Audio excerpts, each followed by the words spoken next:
Hello, this is Mike from the Buttery Show here at the Simi Valley Toy and Comic Fest here with Doug Erholtz. Doug, how are you doing? I'm doing great, thanks, Mike. And of course, you played so many characters. Where do I even begin? You played TK in Digimon 02. You played Asuma Sensei from Naruto. And of course, you played Jean-Pierre Polnareff. Oh my gosh, I don't have any. Oh. Anyway, I have them and they're amazing. I do have prints, but they're not here. Yeah. So, how are you doing today and how are you enjoying the con so far? This is amazing. It's great. I got to drive here, which is fun. It's nice. It's a Sunday, you know? We get to come up and see our friends up from the north.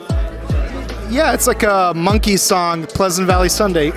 Right, absolutely. A little traffic on the way up here, but it zoomed right past it. It was good. Good times. So, because this is a Digimon-themed convention today, my first question will be about your role as TK. What was your process for getting the specific voice needed to play the character? I just pitched my voice up as high as it could go, to be honest with you. You know, whenever you get an audition, you just basically, you get the description of what it'll say. They'll show you a little bit of a picture, and that's all really you have to go on, and then they give you the lines. And I believe it was an in-studio audition, and I had worked at Saban Entertainment, who produced it, and it was really my first anime show that I was a lead on. And I kind of lucked out because I knew all the girls in casting, and they said, hey, you should audition for this, and so the rest is history. Nice, nice. Now, there's a lot of fan speculation going on about various different topics in Digimon 02, some of which include Devimon coming back and what is going on with the Dark Ocean. Do you think what do you think would be like the story behind that if you got to go back to Digimon 02 and like add some writing to it? Oh man, so it's only been over 20 years, so that's been a minute, but I would say what I loved about TK's character is that, you know, the entire time he was kind of the underdog. He was kind of considered a little bit weaker than maybe Davis. And, you know, toward the end, and even in the movie especially, where he basically, you know, stands up to Ken / the Emperor and gives him a what for, I would have liked to have seen TK have a little bit more belief in himself earlier on. Obviously, that's kind of his journey. He was supposed to be that character, but if we were to go back, I know they're rebooting it right now, so it'll be interesting to see what they do with it. I think they're going to probably try to do it pretty similar to what we'd originally done, but, you know, only time will tell, so we'll see. All right. So, one of my most favorite anime of all time is JoJo's Bizarre Adventure, and you play the flamboyant, fantastic Mr. Jean-Pierre Polnareff. So, tell us, what are some of your places that Jean-Pierre visited, and also what would be some of your favorite interactions he's had with other characters and battles? Well, I mean, I got to give a shout out to Steve Prince, who is Iggy. What's up, buddy? We have a brand new cameraman. Cool. Probably a lot of I think what I loved about Polnareff was he was kind of the comic relief in a lot of different situations, and you know, with his bathroom problems and his Iggy farting in his face, you know, that was where I think I really shined with this character, because, you know, all the other muscle-headed stuff, that was cool, but when it came down to the comedy and getting farted in my face, that's where I really think I nailed this part. How did it feel being face farted on? Yeah. How did it feel being asked to come back to reprise your character in Golden Wind?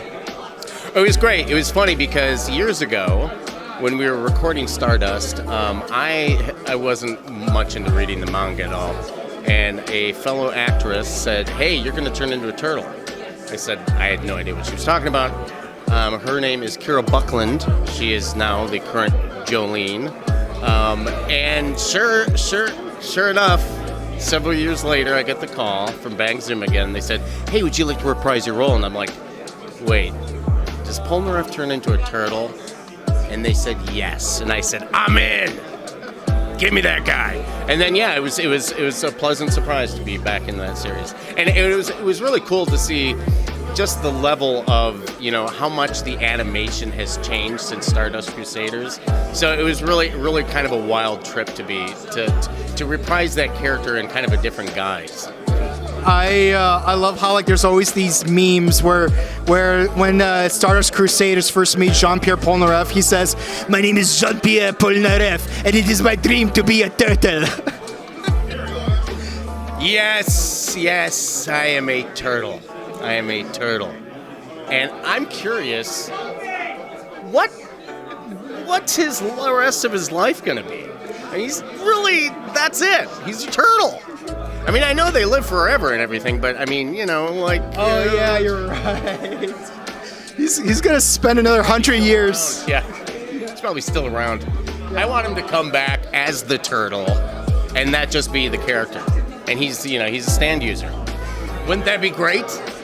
I mean, if a dog can be a stand user, a turtle can be a stand user. The turtle was a stand user. Right?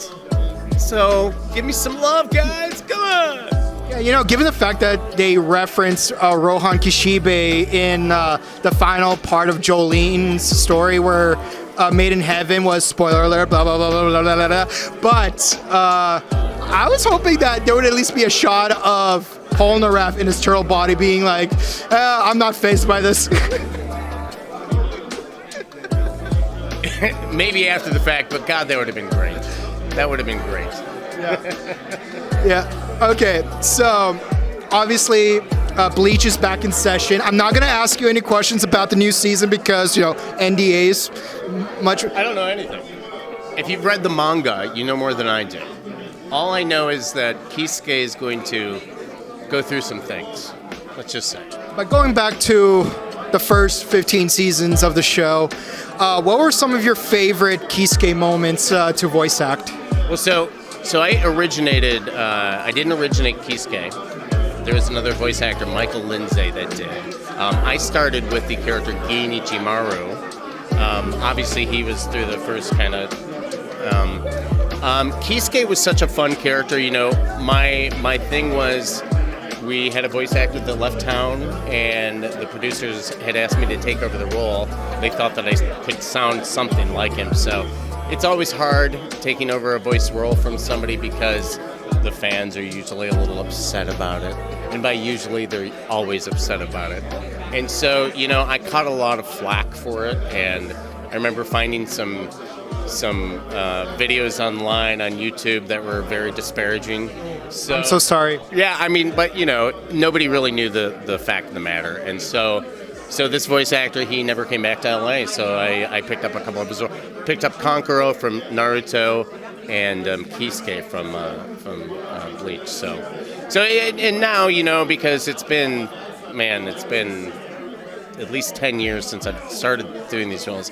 Now I've kind of made them mine. I do try to give them a little bit of kind of the flavor of what Michael had done before me, to honor his performance. But now I'm trying to really make them my own. Wonderful. And on the subject of Gin, what was your reaction when you first read the script and found out that he was actually a triple agent? Here's the interesting thing. So when I read the script and realized this, I did not know that until we came up to that actual. They don't give you the script beforehand. Really? So you're literally just in the room. You just start recording down the page, and the director will usually tip you off as to what's happening. But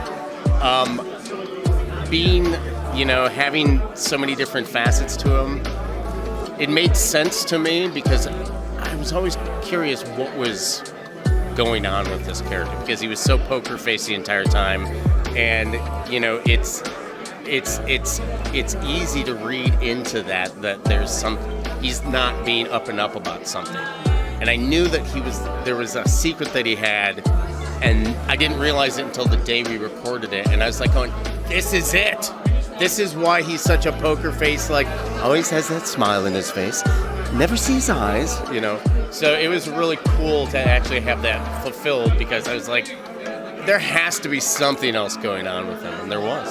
So. Wonderful. And of course, if you want to see more of his work, be sure to check out Bleach, the 1,000-Year Blood War on Crunchyroll and on Hulu.